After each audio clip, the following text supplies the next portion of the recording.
उगता हुआ सूरज दुआ दे आपको, खिलता हुआ फूल खुशबू दे आपको। हम तो कुछ देने के काबिल नहीं, देने वाला हजार खुशियां दे आपको। इसी पैगाम के साथ मकर संक्रांति की हार्दिक हार्दिक शुभकामनाएं और बधाइयां। आज हमारा पूरा देश, विविध संस्कृतियों वाला देश, अपने अपनी परंपराओं और रीति रिवाजों, संस्कृतियों और समाजों के अनुरूप मकर संक्रांति का यह पर्व मना रहा है।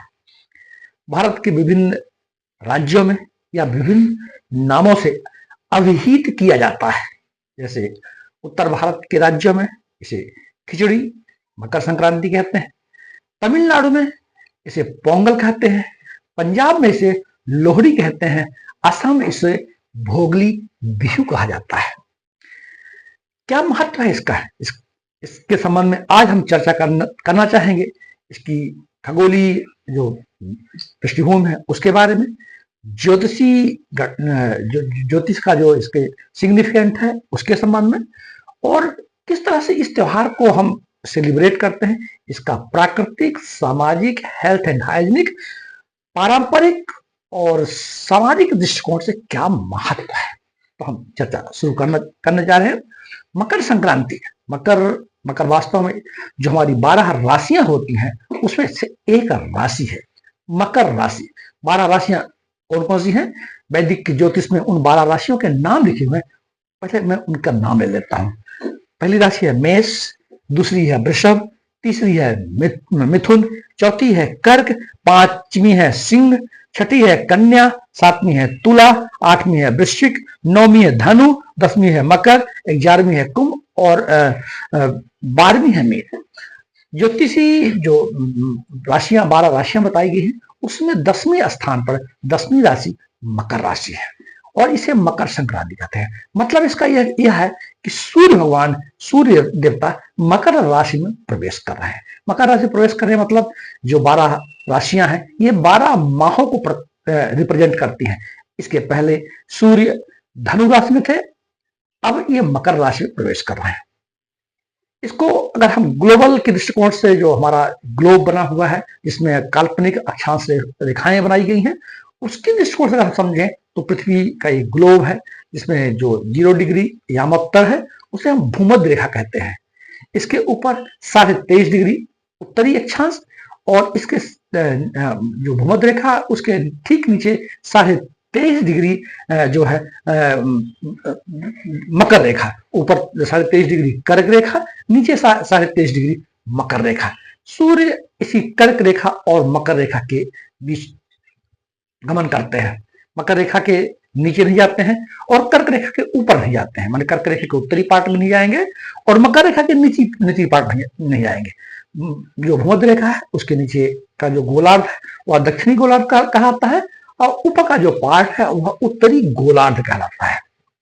सूर्य अभी दक्षिणी गोलार्ध में है और मकर रेखा से धीरे धीरे या उत्तर की ओर गमन कर रहे हैं, माने उत्तर की ओर जा रहे हैं।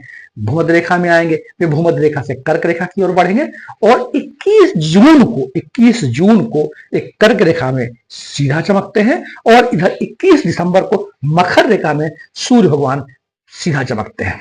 तो जो सूर्य है, जो सूर्य की अपनी व्यवस्था है वो उत्तर की ओर गमन कर रहे हैं, इसलिए उत्तरायण कहा जाता है। मकर राशि में प्रवेश कर गए हैं इसलिए इसे मकर संक्रांति कहा जाता है। हमें मालूम है कि जो उत्तरायण, हम चूंकि जो भारत है भूमध्य रेखा के उत्तर पूर्वी गोलार्ध में है और हमारे देश में उत्तरायण का बड़ा महत्व है। धीरे धीरे इसमें गर्मी बढ़ना शुरू होती है, दिन बड़े होना शुरू होते हैं, फसल की कटाई और बुवाई आ जाती है, नई फसलें आना शुरू हो जाती है। हमारे देश में यह समृद्ध सांस्कृतिक विरासत, समृद्ध प्रकाश ऊर्जा का पर्व है।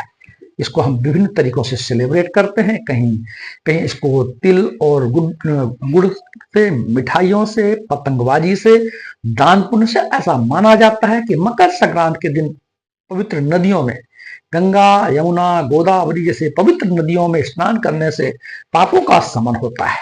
यह इसकी धार्मिक व्याख्या है। इसको विभिन्न तरीकों से हम मनाते हैं। मकर संक्रांति का जो पर्व है वो अहमदाबाद में अंतर्राष्ट्रीय पतंग उत्सव के रूप में, ये पूरे भारतवर्ष में पतंग के विभिन्न अनोखे पतंग के स्वरूप तैयार किए जाते हैं और पतंग उड़ाए जाते हैं। पतंग उड़ाने का अपना एक महत्व यह है कि पतंग के द्वारा हम सूर्य देवता को नमस्कार करते हैं, हम आसमान को छूने की आशा करते हैं, हमारी अभिलाषाएं बढ़ती है, हम सकारात्मकता की ओर बढ़ते हैं, हमारा चिंतन ऊर्ध्वगामी होता है। और ये पतंग का एक धार्मिक मान्यता है। हेल्थ एवं हाइजीनिक पर्पज से आप इसको इस ढंग से आप देख सकते हैं। ये शीतकाल का मौसम है, काफी ठंड पड़ती है।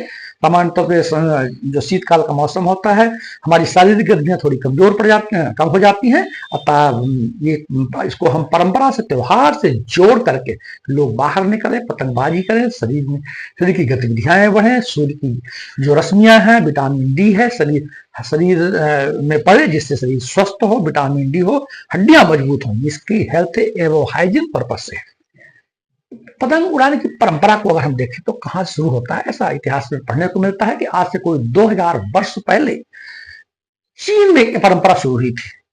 चीन में इसको बांस की टहनियों से और रेशम की डोर से पतंग बनाई जाती थी और इसको बेसिकली सैनिक उद्देश्यों के लिए पतंगबाजी चीन में शुरू की गई थी, जिसका उद्देश्य था दुश्मनों पर निगरानी रखने के लिए, संदेश भेजने के लिए और सैनिकों को संकेत देने के लिए।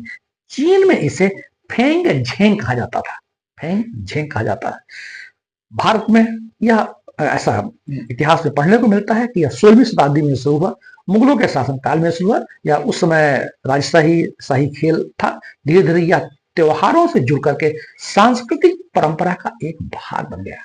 आज के दिन गुजरात में साबरमती रिवर फ्रंट के समक्ष बहुत ही अनोखी तरीके से पतंगबाजी की जाती है, जिसमें देश विदेश के लोग भाग लेते हैं। पतंगों के विभिन्न स्वरूप बनाए जाते हैं, इवन रात्रिकालीन प्रकाश की व्यवस्था करके रात्रि में भी पतंग उड़ाने की परंपरा साबरमती रिवर फ्रंट अहमदाबाद में देखने को मिलती है। हमारे गुजरात, राजस्थान, मध्य प्रदेश, उत्तर भारत समग्र 3 राज्यों में मकर संक्रांति को बड़े ही धूमधाम से मनाया जाता है। पुनः मकर संक्रांति की आपको हार्दिक शुभकामनाएं। आप लगातार आगे बढ़ते जाएं, सूर्य की तरह चमकते रहें और सूर्य की तरह गतिशील रहें। जय हिंद, जय भारत।